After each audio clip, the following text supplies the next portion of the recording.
Todos nos encontramos con Cándido Muñoz, catedrático de la Universidad Complutense de Madrid, además de profesor de Economía Aplicada en la Facultad de Ciencias de la Información de la misma casa, investigador en materia económica, evaluador para las revistas Investigaciones Económicas y Revista de Economía, comentarista en 2 de las jornadas de Economía Industrial y también en el Foro Internacional de las Perspectivas de Latinoamérica, además de un excelente profesional en su campo de conocimiento.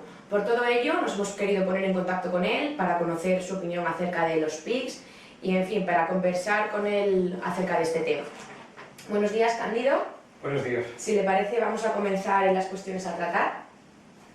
Es cierto que el acrónimo PIGS, cerdos en inglés, es un modo peyorativo de denominar a Portugal, Irlanda, Italia, Grecia y España, ¿no? Por su mala situación económica, por sus devastadores índices en ese campo. Pero, ¿qué hay de verdad en ese acrónimo, en el acrónimo PIGS? Bueno, como dices, es muy humillante, es el acrónimo realmente, y esto se puso sobre todo cuando se pensaba que la entrada en el euro, algunos países, por una tradición mucho menos austera que la alemana, crearíamos problemas en la Unión Europea. Es decir, no seríamos capaces de mantenernos en el nivel de déficit público que preveía la Unión Europea, en concreto el Programa de Estabilización y Crecimiento. Sin embargo, hay que decir en honor a los PIGS que los 2 primeros países que no cumplieron el acuerdo fueron Francia y Alemania. Es decir, o sea, que en realidad este acrónimo se puso por el temor de que algunos países de tradiciones monetarias menos austeras que los alemanes, pues pensarían que nos saldríamos de madre. Y inicialmente los que se salieron fueron ellos. Pero después ha habido una cuestión, que en estos países mediterráneos normalmente el dinero ha sido caro, es decir, endeudarse para comprar una casa o para poner una empresa, muchas veces costaba en España. Yo cuando compré mi casa tuve que pagar 18% de interés, que esto a todo el mundo le parecería una salvajada. Bueno, pero claro, entonces la pertenencia al euro nos permitió unos tipos de interés que no habíamos tenido nunca. Y claro, es muy atractivo que te presten dinero, es muy atractivo vivir del dinero de los demás, y esto es lo que hicimos.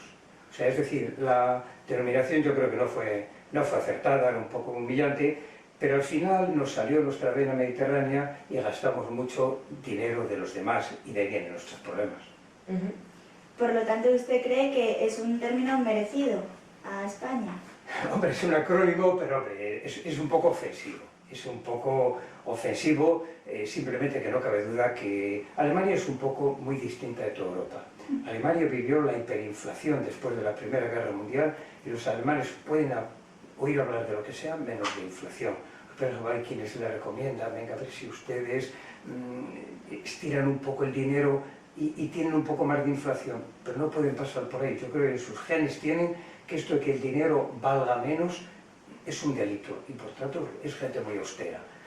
Los franceses se parecen un poco más a nosotros, están intermedios, pero los mediterráneos tenemos un poco la mentalidad de nuevo rico. El que ha sido rico hace mucho tiempo, pues bueno, las cosas van poco a poco, pero nosotros nos vamos a encontrar con dinero y con bienestar en 40 años. Y claro, lo hemos asimilado mal. Yo creo que esto es nuestro problema. Entrando más de lleno en materia económica, la pregunta es, ¿son suficientes los recortes que aconseja, hablando de Alemania, que aconseja Angela Merkel para que los PIGS vuelvan a ser solventes, o por el contrario son necesarias otras medidas además de los ajustes económicos?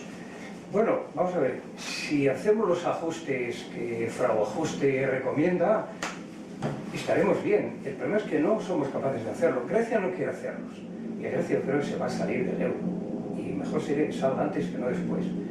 Ahora, los demás tenemos que hacer los ajustes, y claro, los ajustes son recesivos, es decir, cuando tú la economía la desinflas mucho, esto sin duda a corto plazo va a ser más paro, sin duda.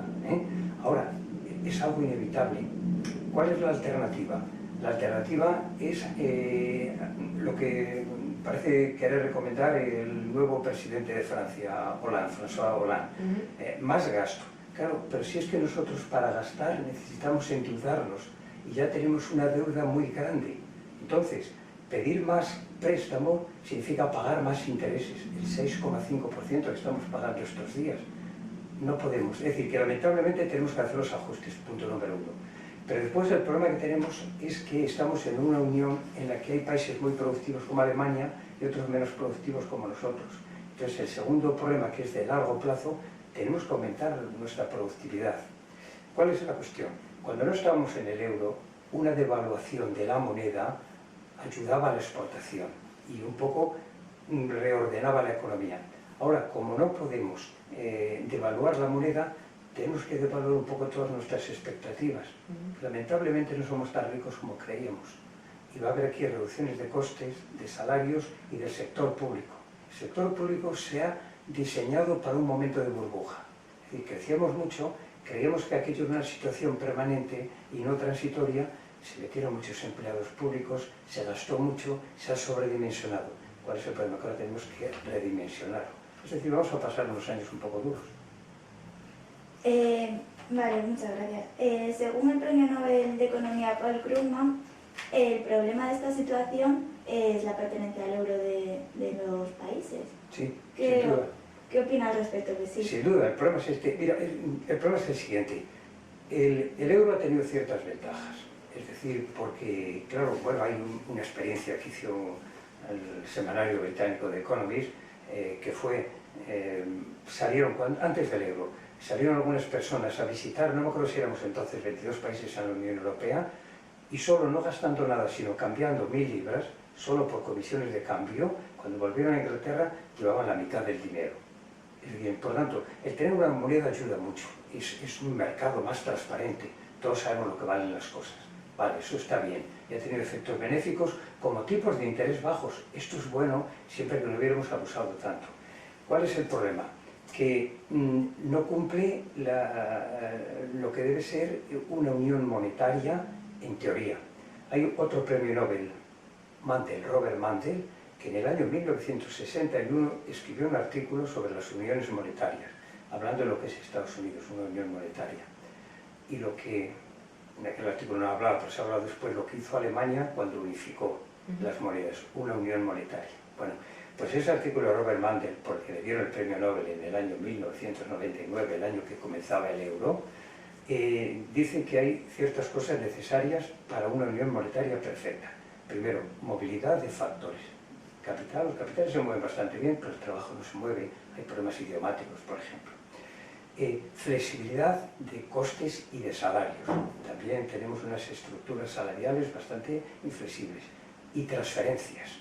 Es decir, bueno, ¿qué pasa en Estados Unidos? Pues que en Ohio hay paro, pues la bolsa común hace transferencias por seguro de paro y de otra forma a Ohio, ¿no? Claro, ¿qué es lo que pasa en la Unión Europea?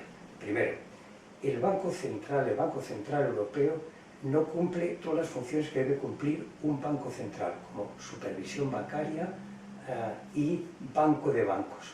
Lo está haciendo un poco contra ley, legalmente no está autorizado, pero lo está haciendo. Es decir, es el apoyo genuino a los bancos como antes lo era el Banco España. Bueno, y después las transferencias. ¿Sí? Lamentablemente Alemania, que ha dado mucho por la Unión Europea, tiene que hacer transferencias, lamentablemente, si quieren que esto no se rompa. Y yo creo que no se va a romper porque es imposible que se rompa. Si Grecia se va, dicen que va a ser un problema.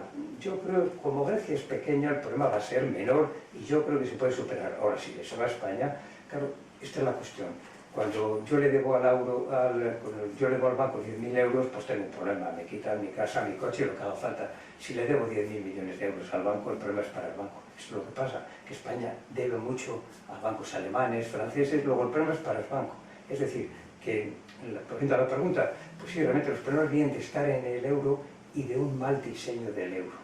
A pesar de que pueda ser una medida un poco drástica, hemos escuchado muchas opiniones de expertos y de economistas que dicen que los PIB quizás deban salir de la Unión Monetaria. Bueno, vamos a ver, que salgan de la Unión Monetaria, los PIB todos sería catastrófico. No para la Unión Monetaria, que se lo sería, sino para todo el mundo, para todo el sistema financiero mundial. Es decir, que no se puede hacer eso. Que salga Grecia ya está creando problemas. Y dice, bueno, Grecia, que yo creo que tiene que salir, está creando problemas. Pero, dada la cuantía de su deuda, parece que son subsanables esos problemas. Ahora que salga Española, si salen todos los PIB, esto es el caos mundial. Por tanto, no puede salir. Estamos en esas situaciones en las que si dejas de pedalear te caes con todo el equipo. Entonces no hay más remedio que seguir en la Unión Monetaria y ahora eso sí, perfeccionarla. Y bueno, habrá algunas dificultades, pero yo creo que no pueden salir. De hecho, la Unión Monetaria tiene ciertas ventajas, como he dicho, pertenecemos a un mercado, es una forma de que Europa sea alguien en el mundo monetariamente, comercialmente, en términos políticos, y yo creo que eso beneficia al conjunto. Por tanto, yo creo que la medida de salir no se puede hacer en absoluto. Vale, entonces, por lo tanto, ya para terminar y como conclusión, ¿qué consideraría usted que deberían hacer los PIGS para dejar de serlo? Para volver a tener la categoría que tenían antes de estos países. Bueno, pues primero realismo. Realismo, que no somos tan ricos como Alemania porque ellos han trabajado más, han investigado más durante más tiempo. Es decir, asumir dónde estamos. En segundo lugar, pues bueno, tenemos una consolidación fiscal. Hemos gastado mucho y hay que un poco que reducir ese gasto. Y en tercer lugar, las medidas estructurales, como se ha hecho con el mercado laboral y como se está haciendo con el mercado financiero. Mira, mucha gente critica las medidas laborales. Primero, se dice que son injustas, ineficaces y que otra cosa dicen, e impuestas. Pues mira, la mayor injusticia es que tengamos la cuarta parte de la población activa en paro. Eso es una gran injusticia. En segundo lugar, ineficaces. A corto plazo, ninguna medida legal genera empleo, pero a largo plazo sí. A un trabajador, si se le da mucho dinero por despedirlo, magnífico para el trabajador. Pero hoy las empresas no pueden darlo, entre otras razones, porque no les financian para hacer los seres. Entonces, si tú pagas menos a un trabajador que se marcha, ese trabajador queda en peor situación, pero salvas una empresa. Y cuando salvas una empresa, salvas empleos. ¿Qué pasa? Hay que dar indemnizaciones tan voluminosas que la gente cierra las empresas. Y luego son medidas impuestas, hombre. Todos los organismos internacionales, Fondo Monetario Internacional, OCDE, todos han recomendado la reforma laboral en España y en Italia particularmente. Yo creo que es una medida que será eficaz a largo plazo. Por tanto, lo que hay que hacer, primero, consolidación fiscal, es decir, moderar el gasto público, y en segundo lugar, pues medidas que hagan una economía más competitiva. Y realismo y trabajar. Vale, muchísimas gracias, profesor. Pues ya está.